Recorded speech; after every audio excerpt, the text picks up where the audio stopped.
So hello to the YouTube viewers watching the video. We've been streaming just over an hour right now, but TNO updated. I was like, okay, TNO's updated, that's fine. We'll play and it should be okay. Usually it doesn't break too bad for these minor updates. However, it got to a point in like December in game time, it kept crashing. So I was like, okay, that's fine. We'll reinstall the old patch, and we'll zoom our way to where the game was crashing. So that way that we can still kind of continue on without having to re-record everything that we did before. That would be great. However, as I was doing that, like, just speed 5, skipping all the events, I noticed that every single event that we saw on the repeat was a different event. And things that happened before were not happening again. So that's very cool. So we're gonna have to do the whole thing again. The last hour of my life has been a waste of time. But here we go. Now again, these still don't work. We still don't have any factories. Legitimacy and militarization is pretty bad.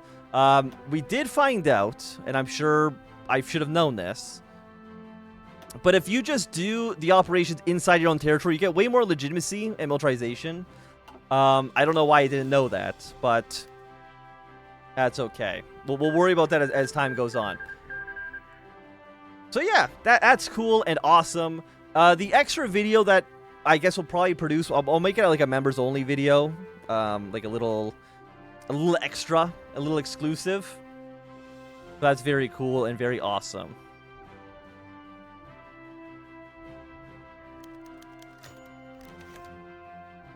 Yeah, like this event, for example, didn't show up the first time we did it. Project Iceman. There's a rap at Raborn's open door. Vice Admiral? Raborn looked up. Ah, Mitch! Come in, take a seat. Can I offer you some coffee?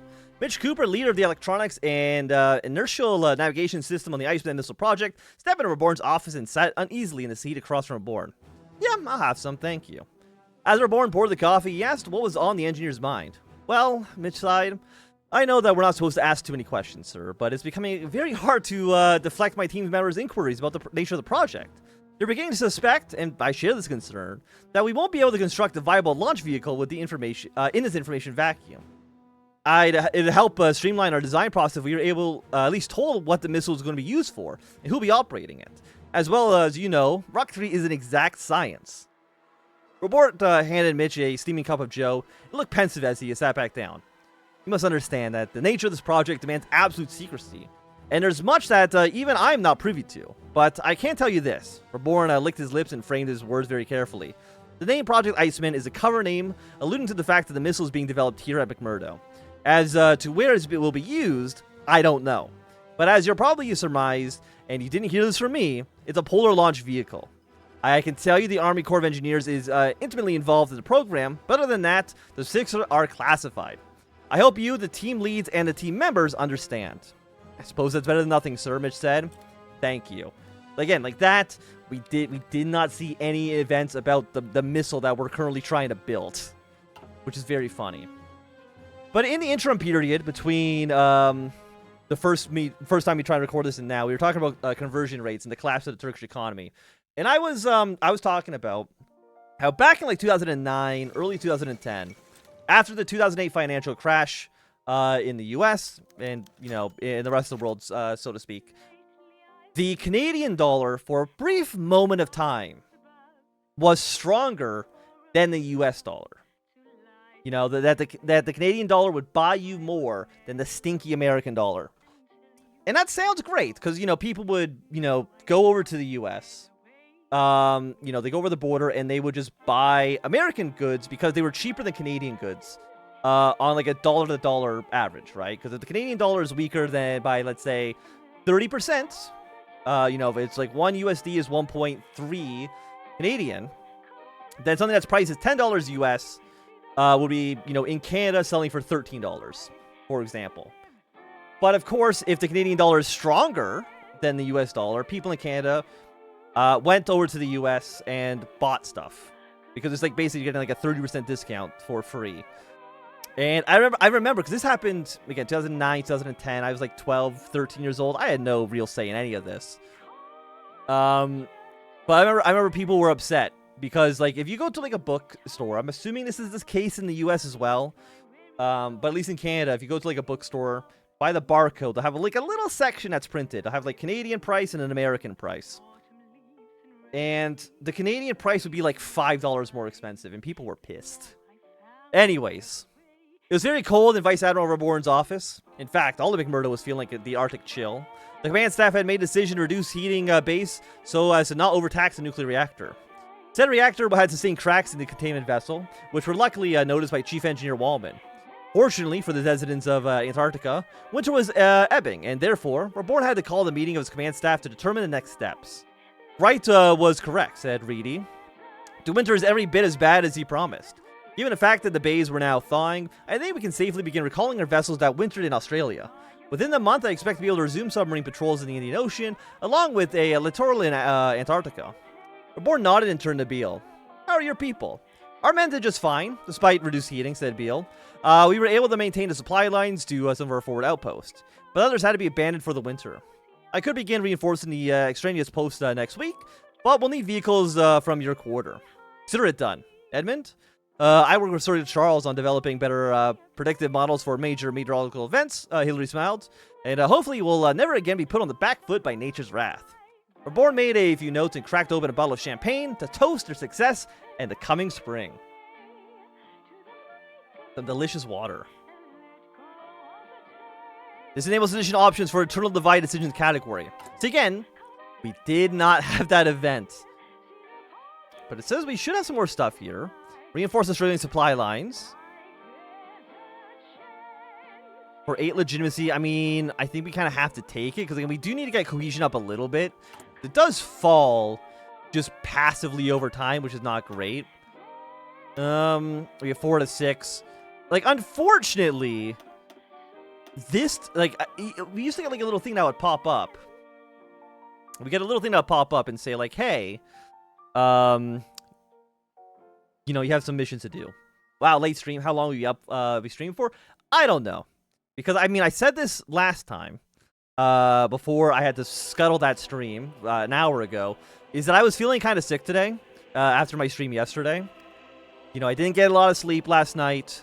So at like 8 in the morning, I emailed my HR department being like, hey, I'm not feeling great. I'm not going to come in today.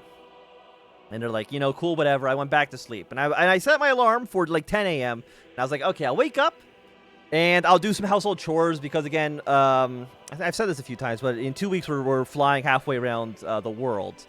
So we don't want to leave like a dirty house. That's not great. I set an alarm for 10. Unfortunately, I did not wake up at 10 a.m. I woke up at 4 in the afternoon. So I am wide awake. So I don't think I'm probably not going to go to sleep tonight. And I'll just go to work tomorrow feeling maybe a little tired, but that's fine. Who cares? And then just sleep a long time tomorrow. Has trying to bank and cash in your sleep like that ever worked for anybody in history? No, it hasn't. It's never worked. But maybe this time will be different. It'll work for me. But yeah, essentially I just slept in very, very late, and sleeping is not an option.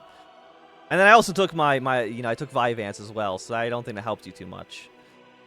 Anyway, growing light and glimmers of stars. The lengthening of days was imperceptible at first, a mirage of a desert oasis that few really clung to in those deepest of wintry months.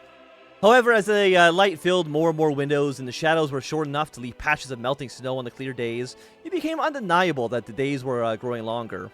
It was in these improving conditions that Lois Jones found herself at the top of a hill overlooking McMurdo at dusk. Surrounded by the ramshackle collection of scientists, engineers, and particularly curious soldiers. They were in the process of setting up a stargazing night, something one of the more sociable researchers, unsurprisingly a visiting astronomer, had proposed they arrange before the night itself left them in favor of a never-ending daylight of Antarctic summers. Lois, being one of the few scientists to have worked in the observatory, briefly while still an undergrad at the OSU, was put in charge of one of the telescopes. She had to go through quite an ordeal just getting it to stand on an uneven hill. But to her surprise, and a couple of soldiers that came over to clear the ground of rocks and place some bags under the telescope's feet. It was interaction like these that gave her hope that might still find a position in the odd insular community McMurdo had bred. These sorts of things had been happening more frequently recently, and she recognized one of the soldiers as someone who helped her before. Charles, I didn't expect to see you out be the sort to like stargazing. Call it an oddity for me, ma'am. Well then, he said, looking upwards. It seems like the first stars are peeking through. I'm guessing now's the time to do that at gazing.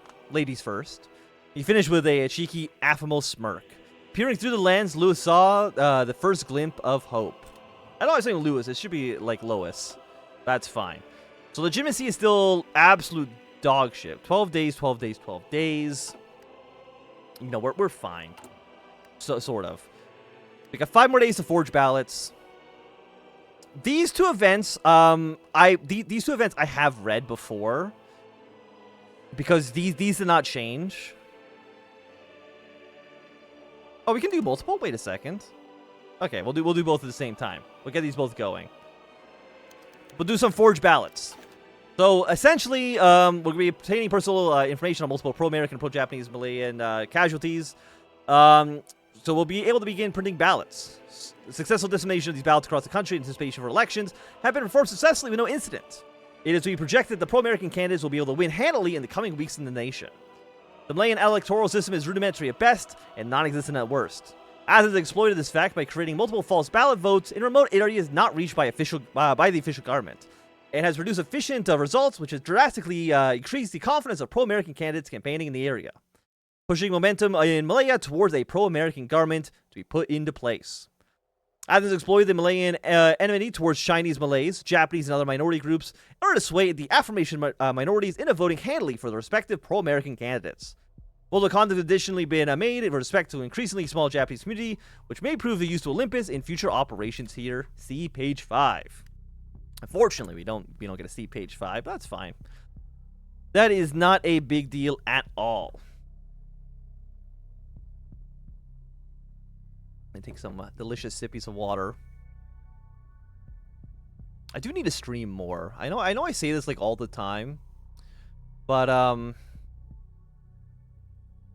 one problem, like if you don't stream in a little while, is that like it hurts your throat to talk for hours on end. Especially, I don't know if I do like the YouTube voice, you know what I mean? How am I down to 23 legitimacy? Oh, you know why? It's because I've been spending it, I think, to maybe get the militarization. I'm not too sure. But anyways, we want to increase patrols to give us some more militarization, and I want more legitimacy as well. But while I don't think I do the YouTuber voice, I definitely enunciate a lot more. I guess project my voice, whatever you want to call it, more when I'm streaming and recording. Especially like Hoi 4. Like it's funny because if I stream like Dark Souls, I don't. I do talk a little bit more casually. I don't know. Maybe it's like Hoi 4 broke in my brain in some way, which is entirely possible.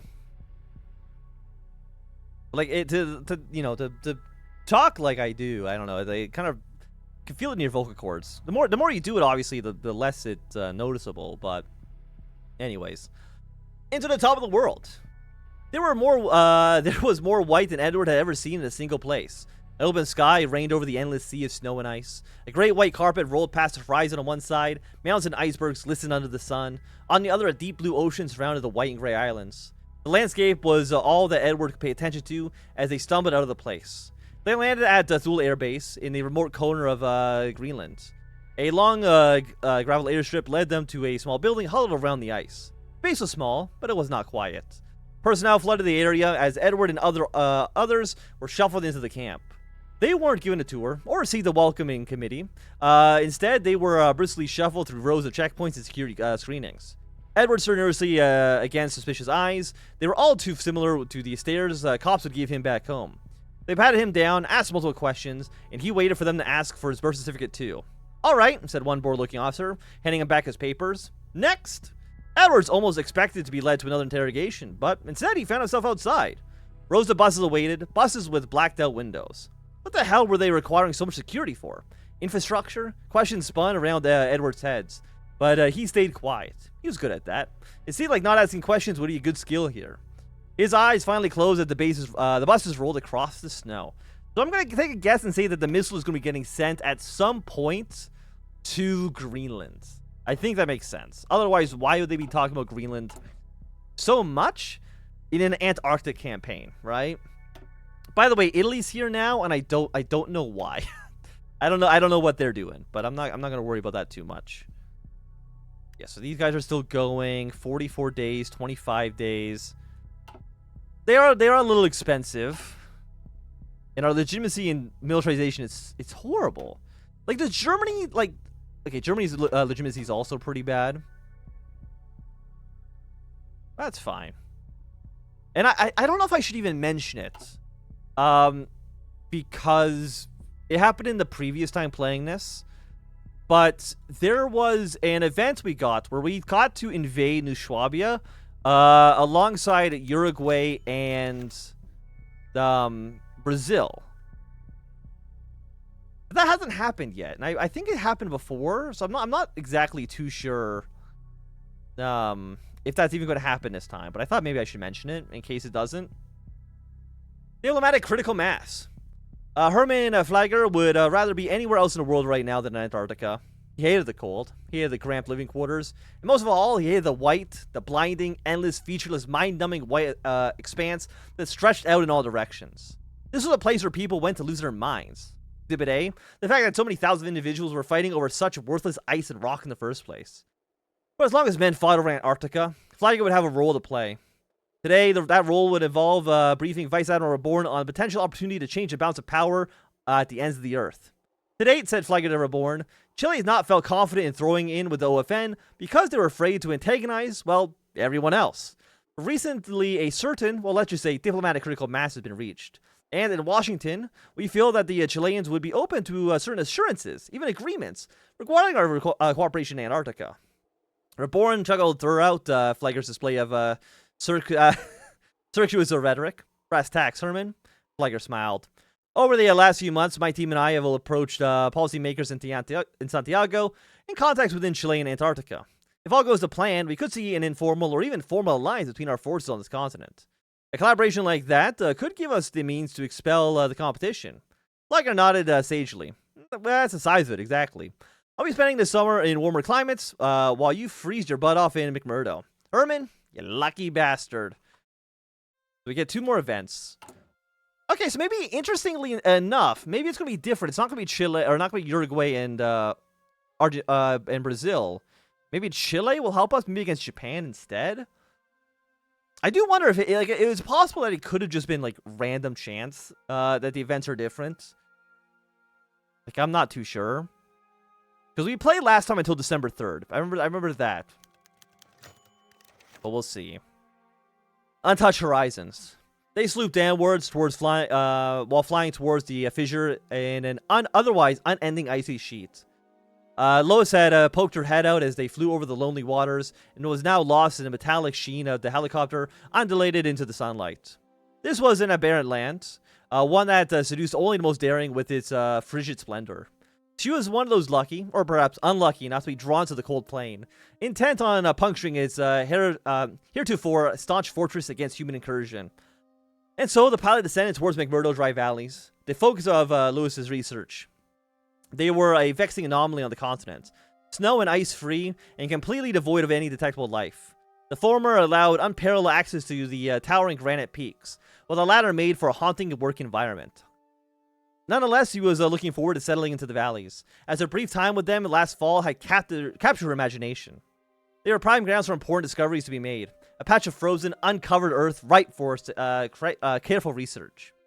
Further north, snow-draped cliffs and spires seemingly spun from glass concealed the vast whiteness that led all the way to South Pole. Those vistas that were obscured and eventually disappeared as the helicopter landed, kicking up the ashy gray dust as one of the most extreme deserts on Earth in the process. Stepping out into the stark landscape, Lois breathed in a crisp breath of air. Last she was here, she had been ignorant to scientific procedure in the southern waste, and ill-integrated into life at McMurdo.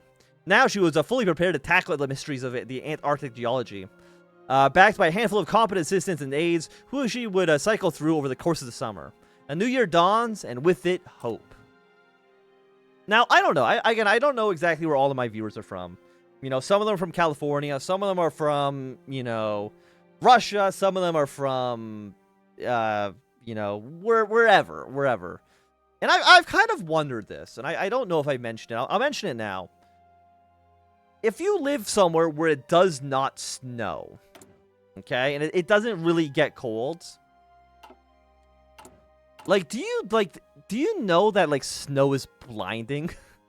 Like, do you know how bright snow is? Like, is that a thing that people who live in places where it doesn't snow are aware of? We have 9 days, 6. So these are almost done, which is fantastic. Like, I've kind of been curious about that.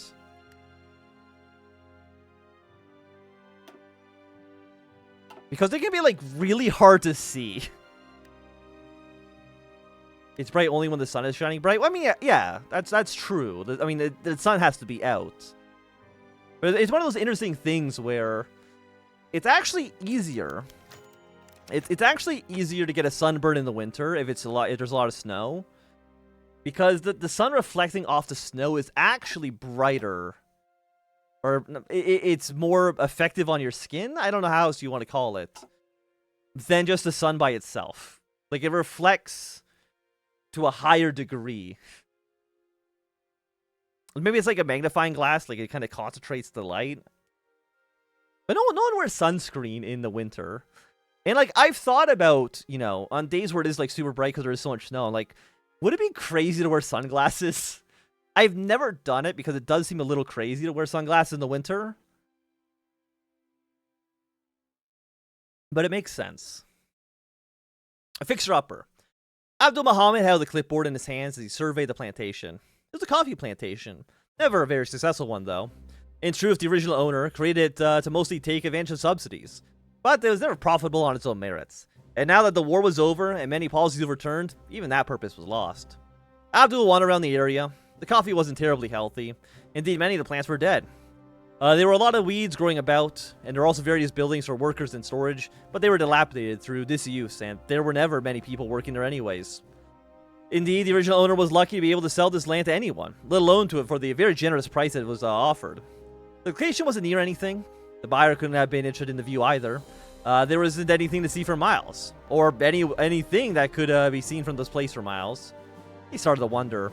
This would be a perfect spot for someone if someone wanted to do something outside of prying eyes.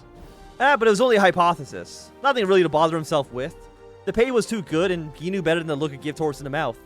Besides, it was probably nothing. Who could blame a man for wanting privacy, after all? Rip, of course, values his privacy more than most.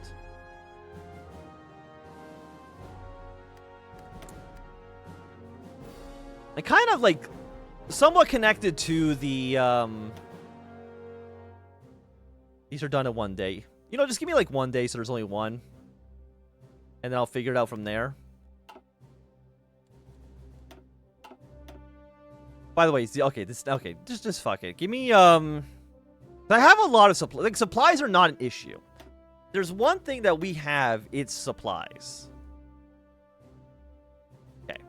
Militarization's now, I mean, it's looking a lot healthier. You know, just give me, like, a ton of militarization patrols. Usual thing, northern peoples wear special sunglasses. Yeah, I know that there is the one, like those Inuit goggles that you can wear. And of course, like, you know, snowboarders and skiers and stuff have those wear goggles as well. All quiet in Camp Century. Right to the next stop took 150 miles. 150 miles into the Arctic desert. And Edward slept in an awkward position the entire way. He walked a little funny as they stepped out of the camp. The army told them that this grand facility dedicated to the advancement of scientific research. All that Edward could see as they approached the area was the rows of huts and small buildings, scattered vehicle tracks, and a lot of soldiers. Soldiers whose faces were as cold as the air around them, who led them through snow trenches and tunnels in the ice, and the camp was much larger underground. All led to a tiny conference building near the middle of the camp. Edward stood among the mass of the other young men, all relieved to be out in the cold. He watched as two officers took to the stage. They introduced themselves as Colonel John C.H. Lee and Major Bennett L. Lewis, and their camp was Camp Century. These two men were head engineers of the project. The briefing was short and honest, which Edward appreciated. They'd be digging tunnels, and that was about it. It was the most information they'd be given for the job since volunteering. Why did they need tunnels in the middle of nowhere? Why the security? Edward thought that they were good questions, but asking them out loud was a different deal completely. As they planted their shovels into the rough and hard ice, Edwards felt a little relief. Camp Century was far away, but it seemed that it would work the same way home worked. He would be quiet and not get into trouble, quietly surviving. Ma would get that money sent to her very soon. And the howling wind accompanied his thoughts.